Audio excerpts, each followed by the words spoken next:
سر صاحب آج تو میرا ارادہ یہ تھا کہ میں ہر پروگرام میں آپ سے بہت سے سوال کرتی ہوں، تو آج جو آڈینس آپ کے لیے سوال بھیجتی ہے، آپ کو فالو کرنے والے آپ سے جاننا چاہتے ہیں، وہ سوال شامل کیے جائیں. اور ہاں یار، ہم اب ہمیشہ سوال ہم کہتے ہیں بھیجیں، وہ بھیجتے ہیں، آپ سوال ہی نہیں ان کے لگاتے. اصل میں کرنٹ افیئرس کی بھرمار اتنی زیادہ ہوتی ہے کہ اس پر آپ کا انپوٹ، اس پر آپ کا آج فارغ کرو کرنٹ افیئرس. اچھا، آج آن دیو سوال. لیکن ایک موضوع ایسا ہے جس سے تھوڑا بہت کرنٹ سب کو لگے گا، تو میں چاہتی ہوں کہ وہ شامل کر لیا جائے. شرارت نہیں، وہ ایک ایسے ہی ایپیسوڈ تھے ہمارے شو کی جس میں آپ ویسے بہت کول نظر آتے ہیں، ہنستے ہیں، مسکراتے ہیں، لیکن اس میں آپ بہت برہم ہوئے تھے اور پھر سوال اٹھے تھے کہ نجم سیٹھی کو غصہ کیوں آیا، اتنا غصہ کیوں آیا. اور that was about V P N. جب حکومت نے وی پی این کی بندش کا پروگرام بنایا تھا اور کہا تھا کہ رجسٹر کریں، تو اس وقت آپ جھنجھلا گئے تھے کہ حکومت ایک شخص کے لیے کیا کر رہی ہے، کتنے معاشی نقصانات ہوں گے.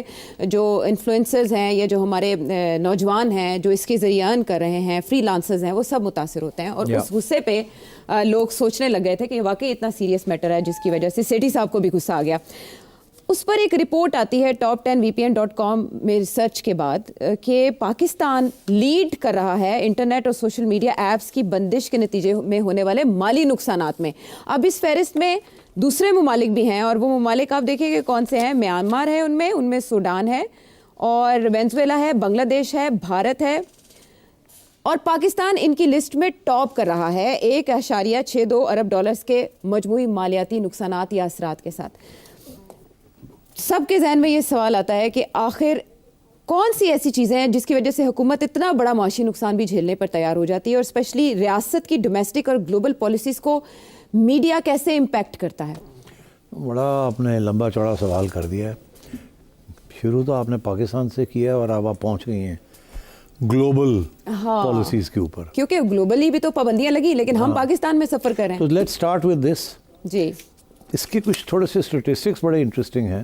کچھ آپ نے دیے ہیں، کچھ میں دے دیتا ہوں. جی، کہ ایک تو یہ کہہ رہے ہیں کہ کوئی 1.62 billion rupees dollars, 1.6 billion dollars. اب 1.6 بلین ڈالرز، مائی گاڈ، میں تو روپے میں ٹرانسلیٹ کرتے کرتے گھوم جاتا ہوں. رہنے دیسی میں رہنے دیں، اسی میں ہوئے ڈالرز بھی ہوئے. تو 1.6 بلین ڈالرز کا نقصان ہوا ہے، اور یہ پاکستان کی بات کر رہے ہیں. جی، اور آپ نے بھی ذکر کیا کہ 5 ممالک ہیں جہاں جس سے پاکستان نمبر 1 پہ ہے، ٹاپ پہ ہے، جن نے سب نے اس قسم کی حرکتیں کی ہیں. جی، اور 3 وجوہات کی بنا پر انہوں نے انٹرنیٹ انٹرپشنز کی ہیں. ایک تو ہے پولیٹیکل پروٹیسٹ، جی، دوسرا ہے الیکشنز، جی، اور تیسرا ہے جنرلی انفارمیشن کنٹرول کرنا. ٹھیک ہے نا؟ جی. تو یہ 3 وجہ سے پاکستان، بنگلہ دیش، انڈیا، اور کون سے ہیں، میانمار، سوڈان. اب میانمار، سوڈان ڈکٹیٹرشپس ہیں، خانہ جنگی ہے، سول وارز ہیں. تو یہ 3 جو ہیں یہ سو کالڈ ڈیموکریٹک کنٹریز ہیں، لیڈ بائی انڈیا. اور وہاں بھی نریندر مودی گورنمنٹ نے انٹرنیٹ انٹرپشنز ہوئی ہیں اور کنٹرول کرنے کی کوشش کی ہے. جب بھی پروٹیسٹ، فار ایگزامپل جب پنجاب میں فارمرز کی پروٹیسٹ ہو رہی تھی، تو انڈین گورنمنٹ نے بالکل بلیک آؤٹ کیا ہوا تھا انٹرنیٹ. ہمارے ہاں بھی جب بھی خان صاحب جب بھی گڑبڑ کرتے ہیں تو وہ ساری انٹرنیٹ بلاکنگ ہو جاتی ہے. یا کوئی مذہبی باتیں، سیکٹیرین قسم کی چیزیں ہوتی ہیں یا ایسے مواقع ہوتے ہیں تو وہاں انٹرنیٹ بند کر دیا جاتا ہے. تو یہ 1.6 بلین.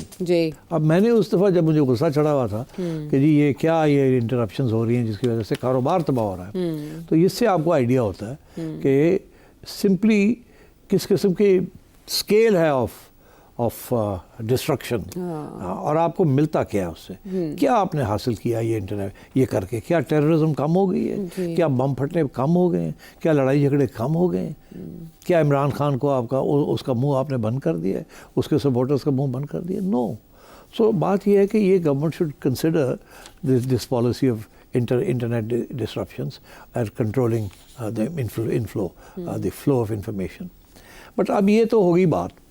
مگر جو دوسرا سوال آپ نے کھڑا کیا ہے وہ بہت دلچسپ ہے کہ میڈیا کا کیا رول رہا ہے in shaping domestic and global policies. اب ڈومیسٹک پالیسی کا تو اگزامپل پاکستان کا میں دیتا ہوں آپ کو کہ کب میڈیا کو استعمال کیا گیا ان دا لاسٹ 75 ایئرس اور اس کے کیا نتائج تھے. اور پھر گلوبل کا بھی میں کچھ آپ کو I try and give you an idea کہ گلوبل میڈیا کا کیا رول رہا ہے ان شیپنگ گلوبل پالیسیز. تو let's start with Pakistan. Pakistan میں ہمیشہ جب ڈکٹیٹرشپ رہی ہے جی تو بڑی سخت کنٹرول رہا ہے دا میڈیا، اور جو بیانیہ تھا وہ حکمران طبقے کا تھا. جب ملٹری گورنمنٹ تھی تو media was pushing the military government line. تو 30 سال تو ڈائریکٹ ویسے ہی ہو چکا ہے.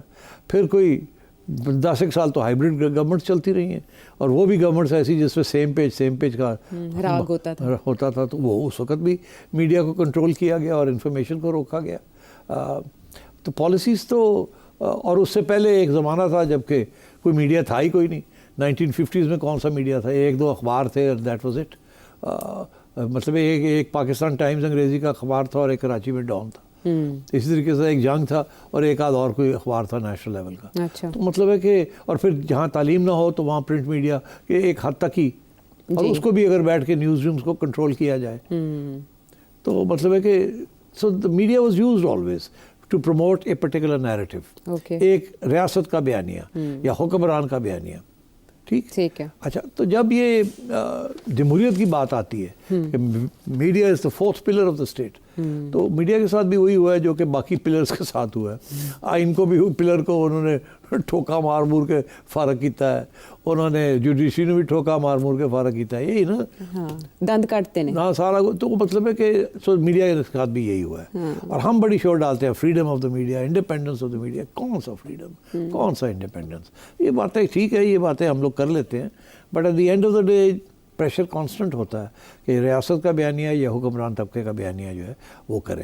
اور اس میں ایک بہت بڑی تبدیلی آئی ہے جس کی وجہ سے ہماری آزادی، سو کالڈ میڈیا انڈیپینڈنس، اور بھی ختم ہو گئی ہے یا ریسٹرکٹ ہو گئی ہے. وہ کیا ہے؟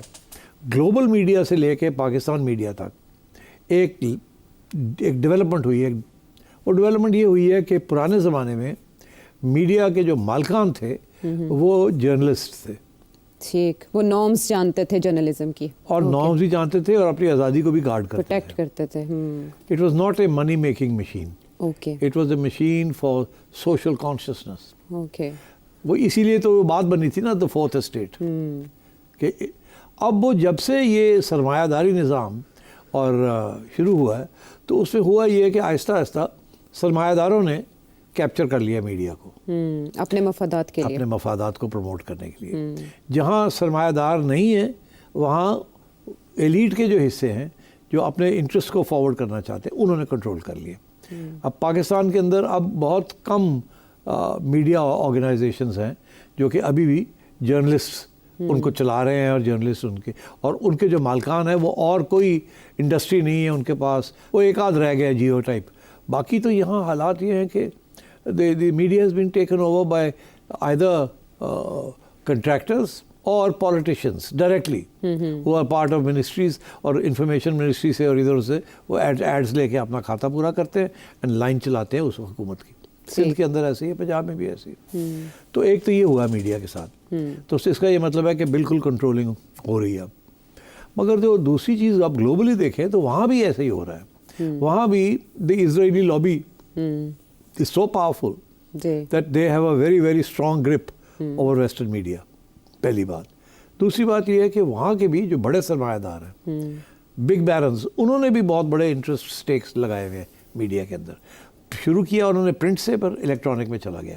حال یہ ہے کہ آج کل BBC جیسا ایک ادارہ جو کہ جس کی آزادی کے بارے میں دھوم اتنی تھی، وہ BBC کے اوپر بھی بڑی سخت تنقید ہو رہی ہے کہ وہ بھی اب ریاست، پہلے بھی ریاست کا ادارہ تھا مگر 4th پلر تھا، مگر اب وہ BBC بھی اتنا کمپرومائز ہو گیا ہے کہ اس کے انڈیپینڈنس کے اوپر بھی لوگ جو ہے نا سوچتے ہیں 2 دفعہ کہ یہ BBC بھی جو ہے، اسپیشلی جب اوپنلی ایک اس کی گورنمنٹ کی ایک policy who like in Palestine یا لائک سپورٹنگ اسرائیل، تو BBC کو بھی بڑے خیال سے کام کرنا پڑتا ہے. And so it also ends up towing the line.